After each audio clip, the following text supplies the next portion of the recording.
Del Señor, le doy gracias a Dios por la invitación. Hoy el día pues se cumple una vez más lo que el Señor me dijo hace 32 años. Voy a llevarte a partes donde tú nunca has ido, y el día de hoy por primera vez piso este lugar. El día martes que viene pues estaremos viajando hacia la Guajira colombiana, a un lugar que tampoco conozco. Así que Dios cumpliendo su poderosa palabra que me dijo algún día. Vamos a buscar en nuestras Biblias, hermano, el libro de Marcos, capítulo 13. Marcos, capítulo 13, por favor. Vamos a leer Marcos 13, 32 en adelante. Marcos 13, 32 en adelante. ¿Cuántos están en victoria, hermano? Amén. Cuando lo tengan todo, háganmelo saber, por favor. Amén. Vamos a leer Marcos capítulo 13, 32 en adelante. Leemos la palabra en el nombre del Padre, del Hijo y del Espíritu Santo. Amén. Pero de aquel día y de la hora nadie sabe, ni aun los ángeles que están en el cielo, ni el Hijo, sino el Padre. Mirad y velad y orad, porque no sabéis cuándo será el tiempo. Es como el hombre que yéndose lejos dejó su casa y dio autoridad a sus siervos y a cada uno su obra, y al portero mandó que velase. Velad pues, porque no sabéis cuándo vendrá el Señor de la casa, si al anochecer o a la medianoche o al canto del gallo o a la mañana, para que cuando venga de repente no os halle durmiendo. Y lo que a vosotros digo, a todos lo digo, velad. Levante la mano para el cielo y ore conmigo. Padre, te damos gloria, te damos honra, te damos alabanza, porque tuyo es el poder, porque tuya es la gloria. Señor amado, gracias por esta noche, cuando nos has traído a este lugar para hablar con nosotros, Señor. Padre mío, esta noche pedimos que tu palabra poderosa, Señor, nos enseñe, nos ayude, nos edifique, Padre Santo, porque es tiempo peligroso y tiempo decisivo, donde debemos estar despiertos en todo momento, porque tu venida está cerca, Señor. Muchas gracias por la iglesia el día de hoy, esta noche. Gracias por los pastores, gracias por todos los que tú has traído esta noche. Espíritu Santo, yo te pido por favor, en el nombre de Jesús, que trates con nuestra vida para edificarnos a cada uno de nosotros.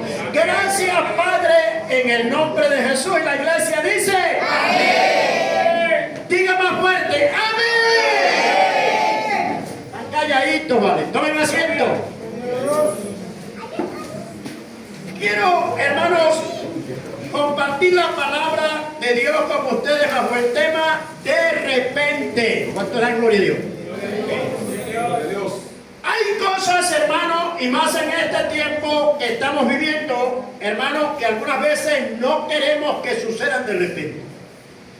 El caso que estamos viviendo aquí en Venezuela, o que se han vivido estos días, hermanos, nos hacen ver que debemos estar preparados en todo tiempo.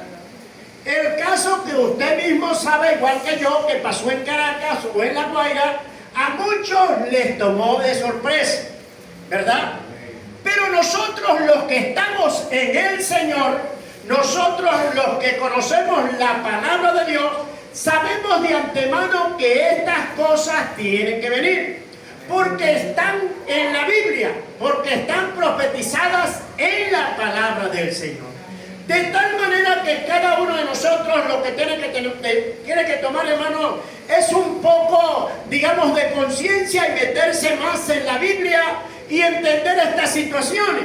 Porque yo, hermano, en estos días he estado meditando y pensando mucho, hermano, en aquellos que algunas veces parece que estas situaciones les ha traído confusión. Hay gente todavía que no entiende cómo es que en Venezuela pudo venir un terremoto y morir tanta gente. Hay personas que tienen todavía dudas, ¿sería Dios que lo mandó o no fue Dios? Y hay esa duda en muchas personas. Pero cuando leemos la palabra de Dios, nos encontramos, hermanos, que en la Biblia está establecido los juicios de Dios. Que los juicios de Dios tienen que venir sobre la tierra. Que Dios ha establecido esos acontecimientos. Y yo digo, hermanos, algunas veces cuando estudio qué es lo que está pasando con algunos creyentes, qué es lo que está pasando con la gente en el mundo, que todavía no entiende qué es el lenguaje de Dios, qué es lo que no entiende la gente todavía del lenguaje de Dios, que está hablando a través de esas cosas para traer reflexión, para traer que la gente se vuelva a Dios. Cuando estudiamos bien la situación, hermano, nos encontramos que hay prácticas que provocan la ira de Dios, que hay situaciones que se vienen algunas veces, hermano, y la gente comienza a caminar a espaldas de Dios y comienza a practicar cosas que Dios no ha mandado, y por eso es que vienen tales situaciones.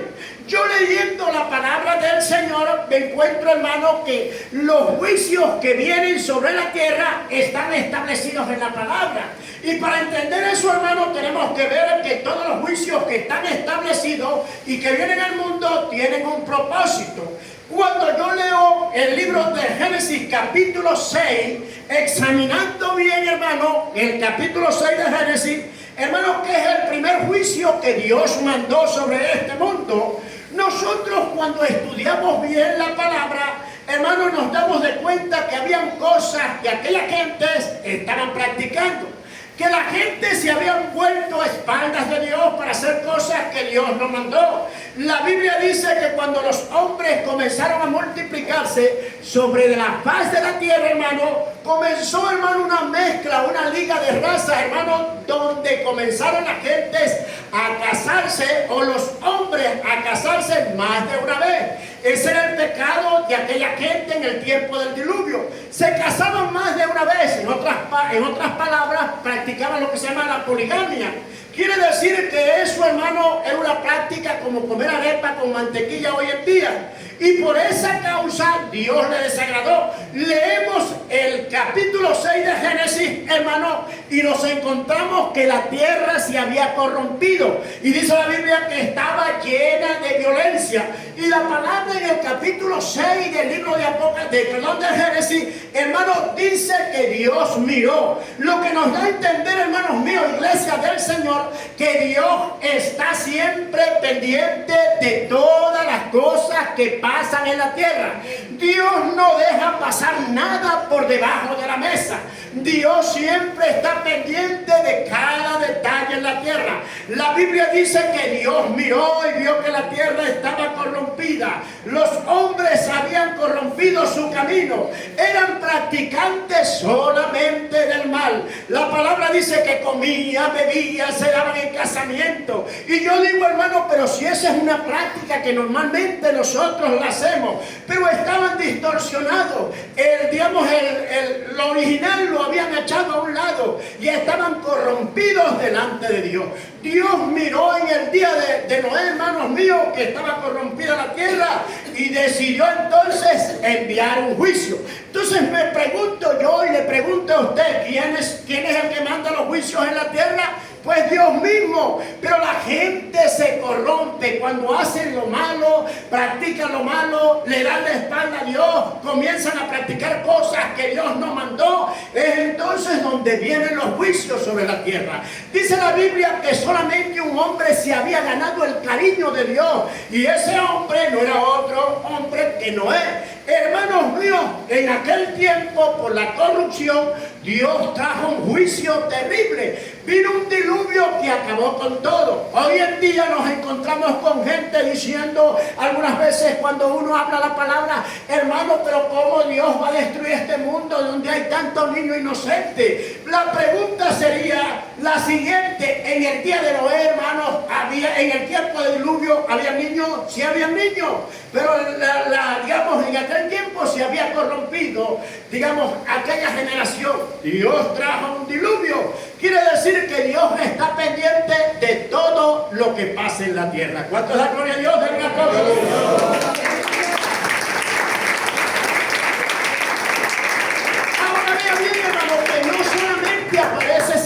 caso en la palabra de Dios, de los juicios de Dios.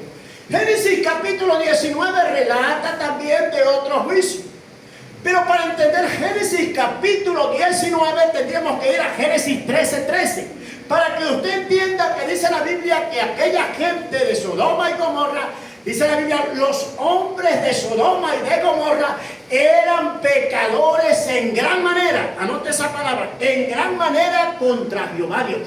Quiere decir que el juicio vino también en aquel tiempo porque la gente se había corrompido. ¿Qué era lo que practicaban esa gente antes de aquel juicio? La Biblia dice que comían, bebían, plantaban, edificaban, hacían como 6 cosas, hermanos míos.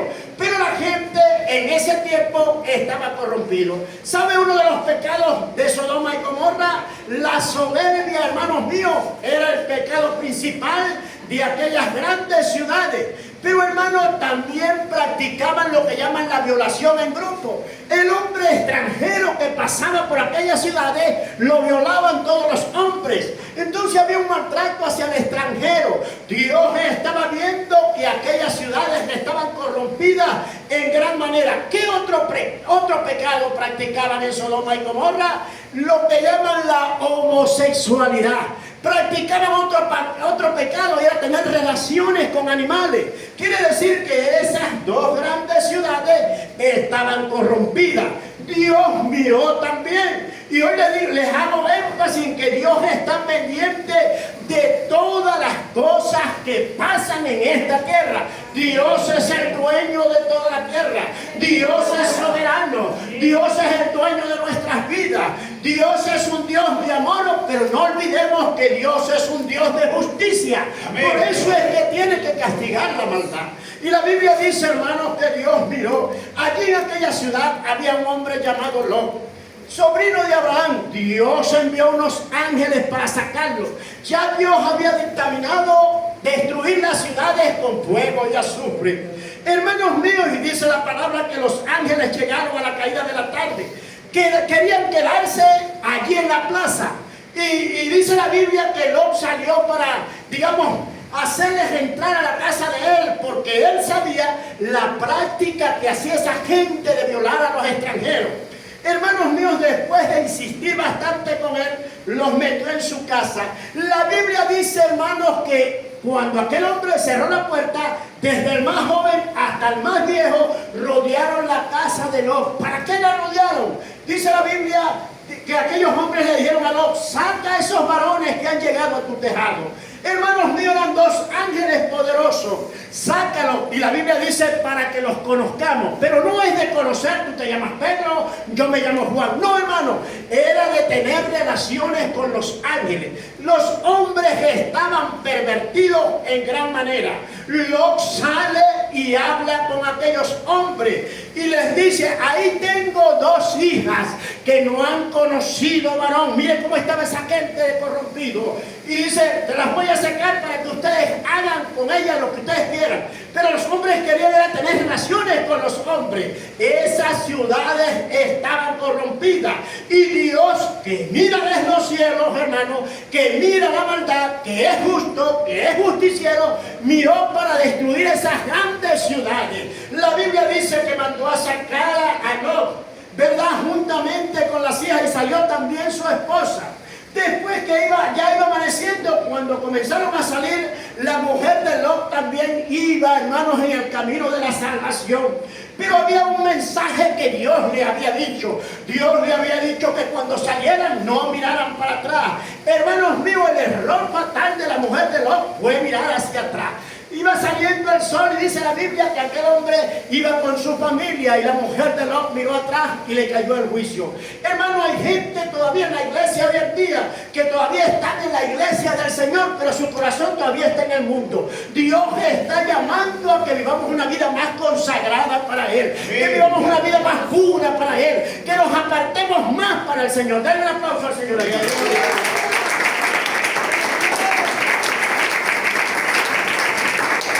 Y el juicio cayó, hermanos. Cayó el juicio. Dice la Biblia que llovió fuego y azufre de parte de Jehová. Ahora, ¿quién mandó ese juicio? Dios mismo, para que se nos meta bien en la cabeza y entendamos y tengamos el corazón que los juicios vienen de Dios por culpa de las mismas prácticas malvadas. Ahora vean bien, hermano, hemos visto dos juicios que están reflejados en la Biblia. Ahora vamos al libro de Primera de Tesalonicenses, el capítulo 4, 16 y 17. Porque digo, hermano, que nosotros, la iglesia, estamos esperando un momento y digo yo, un acontecimiento como nunca antes visto. El acontecimiento más grande que estamos esperando los cristianos se llama el arrebatamiento de la iglesia. ¿Cuántos están esperando ese momento? ¿Seguro? Dígame. Hermanos míos, pero eso también va a tomar por sorpresa a mucha gente. En el tiempo de Noé, hermano, vino el diluvio y fue de repente, nadie estaba esperando. En el tiempo de Sodoma y Gomorra, para los que se quedaron, vino de repente ese juicio. En esta historia que les voy a leer, o esta palabra, hermano, el arrebatamiento será de repente también. ¿Cuánto es la gloria a Dios? Entonces, la palabra de Dios dice, Primera de Tesalonicenses 4, 16 y 17. Dice que el mismo Señor, con voz de mando, autoridad suprema, con voz de arcángel, miren la máxima jerarquía entre los ángeles, y con trompeta de Dios, dice la Biblia, descenderá del cielo. Los muertos en Cristo resucitarán primero. Miren lo que dice la palabra. Y nosotros los que hayamos quedado seremos arrebatados. Quiere decir que la palabra o la doctrina del arrebatamiento está en la Biblia. Entonces, ¿por qué hoy en día muchos la niegan? Ahora vean bien, hermano, dice la palabra del Señor, nosotros los que vivimos. Vamos a ver, levante la mano el que está vivo aquí. Gloria a Dios. Dice la Biblia que hayamos quedado. ¿Cuántos estamos en la tierra? Amén. Entonces eso va con nosotros.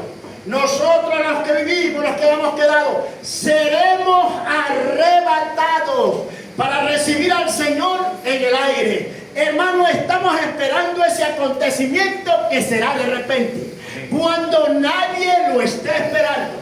El arrebatamiento puede suceder esta noche. El arrebatamiento puede suceder cuando vamos caminando. El arrebatamiento puede suceder esta madrugada. El arrebatamiento puede suceder cuando usted esté en el trabajo. El arrebatamiento puede suceder cuando usted vaya en el autobús. El arrebatamiento puede suceder cuando estemos por allá. Hermanos míos, eso será de una manera sorpresiva. Cuando nadie lo esté esperando, sucederá ese gran acontecimiento. La Biblia dice en 1 Corintios capítulo 15, 51 y 52, hermanos, el apóstol relata un misterio. Dice que será como un abrir y cerrar de ojos, que sonará la trompeta final. Este cuerpo será transformado. Este cuerpo de carne será transformado en un cuerpo espiritual. Hermanos míos, y sucederá el milagro más grande. Por eso le digo que el terremoto que pasó aquí en Venezuela no es comparado con lo que viene en camino. No es comparado con ese arrebatamiento. No es comparado con ese rapto. No es comparado que puede suceder en cualquier momento. Eso será lo más grande que estamos esperando toda la iglesia. El arrebatamiento, hermano, es para todos aquellos que están preparados, para todos aquellos que están arreglados, para todos aquellos que viven una vida de oración, para todos aquellos que están arreglados con Dios, para todos aquellos que viven una vida santa, para todos aquellos que se han apartado del mundo y ahora viven para Dios, para todos aquellos que no se amoldan a las costumbres del mundo, sino que viven conforme a la palabra de Dios. El arrebatamiento será para todos aquellos que viven una vida santa en esta tierra. Hay de aquellos que no estaban preparados. Eso sucederá cuando nadie lo está esperando. El mundo caerá en un caos terrible de desesperación desesperación y llanto. Ay de aquel que no estaba orando, ay de aquel que no estaba preparado. Aquel día mucha gente va a llorar desesperado. Muchos cristianos que no estaban preparados se van a quedar en esta tierra porque no estaban orando, porque no estaban buscando del Señor. Aquel día cuando la trompeta suene, la iglesia será levantada y el mundo cae en un caos terrible de desesperación y llanto.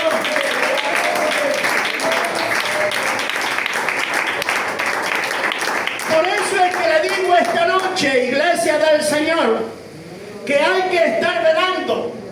El mismo Señor, cuando habló estas palabras, dijo que velaran, que estuviéramos velando. ¿Cuántos estamos orando? Hay gente que la oración la tiró en el rincón, ya no oraron más. El enemigo le está robando la bendición. ¿En qué gasta más la iglesia o el pueblo de Dios este tiempo? Algunas veces se gasta más en el teléfono. La gente está descuidada en este tiempo. Iglesias descuidadas, ministros descuidados, gente apática, indiferente a la palabra de Dios. Cristo viene. Gloria a Dios.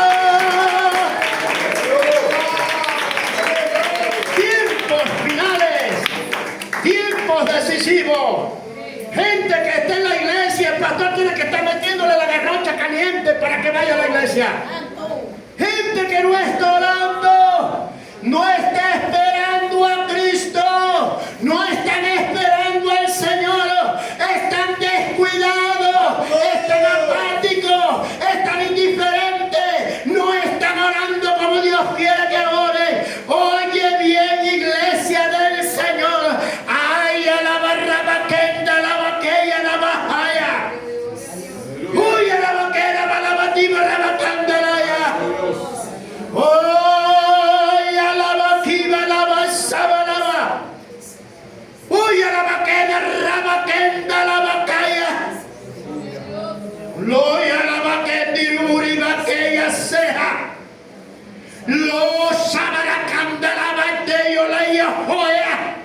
Les estoy hablando, iglesia, dice el Espíritu.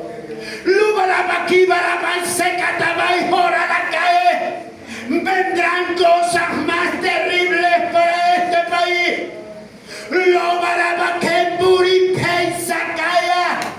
Hoy hasta estás oyendo palabra de Dios, iglesia, esta noche. Estoy previniendo a la iglesia, le estoy advirtiendo a la iglesia. Vienen tiempos más duros, pueblo de Dios, pueblo de Dios. Vienen tiempos más duros. Hoy alaba aquí, alaba y sarabanda. Ay, alaba que, alaba que endurrimos allá. Hoy escucha, iglesia, palabra de Dios. Quiero que ustedes despierten, quiero que ustedes busquen, quiero que ustedes se humillen, quiero que ustedes avancen, quiero que ustedes busquen más, quiero que vayan a predicar la palabra, quiero que no se descuiden. El tiempo es ya, hay que avanzar, hay que predicar. Alabado sea Dios.